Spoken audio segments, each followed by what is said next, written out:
In this academy, you receive a secret, privileged, and exclusive training revealed by some of the world's greatest entrepreneurs and philosophers, whom we have chosen to keep anonymous for personal privacy reasons. Subscribe now.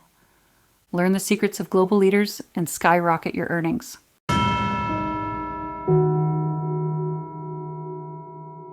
He was called Luca, but the name was not important, because his story was not special. It was common, and that is exactly why it was powerful. Luca was living a life that from the outside seemed to work. He had a stable job. He had people around him. He had full days. He had responsibilities.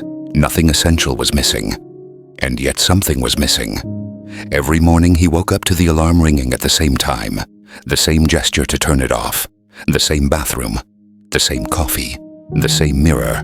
And in front of that mirror, he only looked at himself to get ready, not to truly see himself.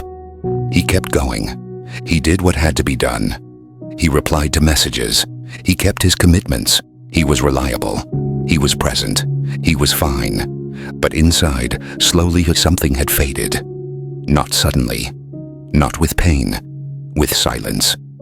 And this is the most dangerous way to fade away. In the evening he came home tired. Not physically, mentally. He turned something on. He watched something. He scrolled through something. And time passed. One ordinary day, without any specific reason, something small happened. He was standing in line. A person in front of him turned around and smiled at him. A simple smile, with no hidden intention.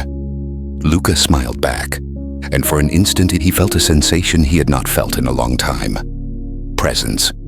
That evening at home, he didn't turn anything on right away. He sat down. He stayed in silence, and for the first time in years, he asked himself a real question. How do I feel? Really? The answer did not come, and that's when he understood something important. It wasn't that he was doing badly.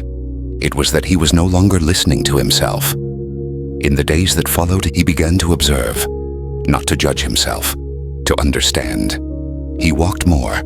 He slowed down. He noticed how he felt after certain conversations. He realized that some people drained him, and others filled him. He began to take time alone, at first with guilt, then with relief. One Sunday morning, he woke up early. Everyone was still sleeping. He made himself a coffee. He sat by the window and watched the light come in. In that moment, he understood. His life was not wrong. It was misaligned. He was not living against himself. He was living without himself. He didn't change everything, but he changed direction, and from there everything slowly began to move. Now listen, because this is where your change begins. If this story touched you, it's because it's not about Luca. It's about you. Every day you wake up, you have an opportunity, not to become someone else, but to get closer to who you truly are. You don't need to make big revolutions. You don't need to turn your life upside down. You need presence. Life doesn't change when you do something huge. It changes when you stop living on autopilot. Every morning you can choose how to enter your day, with rush, with distraction, or with attention. Small habits are what build your inner state. A smile, a thank you, a moment of gratitude. Gratitude is not naivety. It is power.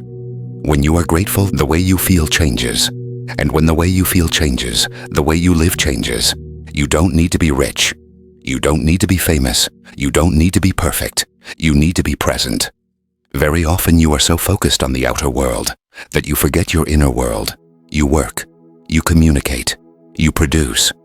But when was the last time you truly stopped to ask yourself how you are? You cannot inspire anyone if you do not nourish yourself. Rest is not weakness, it is maintenance. Taking time for yourself is not selfish, it is responsibility. Sometimes it's worth going slowly. Sometimes it's worth arriving second. Constant competition steals your joy. True growth is becoming a more honest version of yourself. Get to know who you are. Discover what inspires you, what scares you, what you truly want. Treat yourself like someone who deserves attention, Not everything you discover will be comfortable, but it will be true. You are not here to be like everyone else. You are here to be yourself. Masks give you safety. Authenticity gives you peace. Reconnect with play, with lightness, with creativity.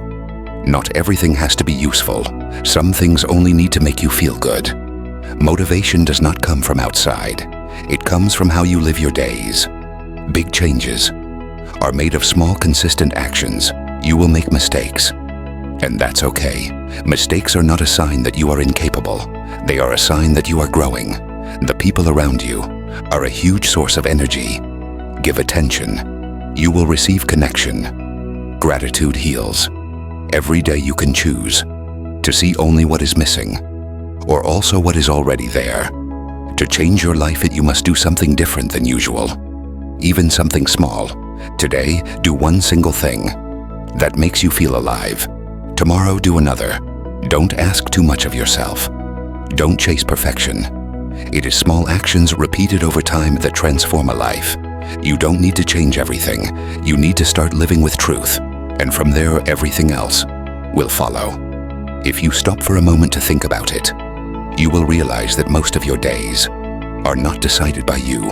They are decided by habits, by routines, by expectations, by what is done. You get up because you have to. You work because it's necessary. You respond because it's expected.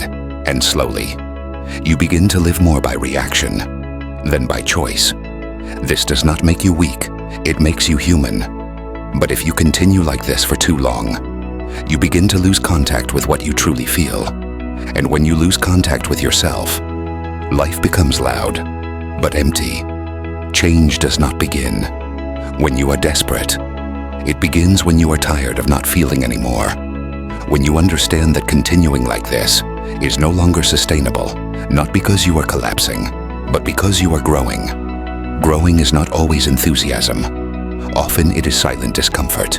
It is realizing that certain things no longer represent you, that certain rhythms consume you, that certain relationships no longer nourish you, and that is okay. You are not obligated to remain loyal to a version of yourself that no longer exists. You can change, you can evolve, you can choose differently. But first you must feel. Feel tiredness, feel boredom, feel dissatisfaction. Do not push them away immediately. Do not fill them with distractions. Listen to them. They are messages. Every emotion you feel is pointing you toward something. Frustration tells you that you are living below your potential. Sadness tells you that you have lost connection. Tiredness tells you that you are giving too much without recharging. And gratitude reminds you that you are alive, here, now. Gratitude does not erase problems. It changes your perspective. It brings you back to the present. And when you are present, you can choose. Choose to slow down. Choose to say no. Choose to protect your time. Time is not only hours that pass, it is energy that you give. If you give energy to everything, there is nothing left for you. Learn to protect yourself. Learn to create empty spaces. Because it is in emptiness that you begin to feel again. You do not need to fill every moment. You do not need to always be productive. You do not need to always be useful. You need to be real when you start doing things just because they make you feel good, without a specific reason. You begin to heal, walking, breathing, creating, playing. Play is not immaturity. It is freedom. It is the reminder that life is not only duty. When you laugh, when you move, when you do something without a purpose, you are telling your body that it is safe, and a body that feels safe regains energy. Creativity is born there. In the space where you do not have to prove anything, do not do everything to win, do not do everything to arrive first. Sometimes arriving second gives you back to yourself. True victory is not surpassing others. It is stopping the betrayal of yourself. Every day you can make a different choice. Small, almost invisible, but added to the others. It changes the direction of your life. Do not underestimate small things. They are the ones that build your inner state, and your inner state builds your reality. If you always live in a rush, the world will seem hostile. If you live with presence, the world becomes more human. The people around you are mirrors. They show you where you are. They show you what you tolerate. They show you what you desire. Choose real connections. Choose listening. Choose respect. You do not need many people. You need contact. Giving attention is a form of love. And love, when it flows, fills you. Do not be afraid to express yourself, to say what you feel, to show yourself. Prolonged silence turns into regret. Speaking the truth is an act of courage. Not everyone will understand, but someone will. And that someone will make the difference. Every day choose whether to live on autopilot or to live with intention. You do not need to change everything today. You only need to begin. Begin with one thing, just one. One gesture, one choice, one boundary. Repeat it, and then repeat it again. That is how a full life is built. Not with dramatic twists, but with consistency. Now stop for a moment. Breathe. If you feel that something inside has loosened, if you feel more space, more calm, more clarity, you are in the right place. You are not late. You are not wrong. You are not lost. You are listening, and when you truly listen, life begins to answer you. Every day counts, truly, and today can be the first of a series of days lived with more truth,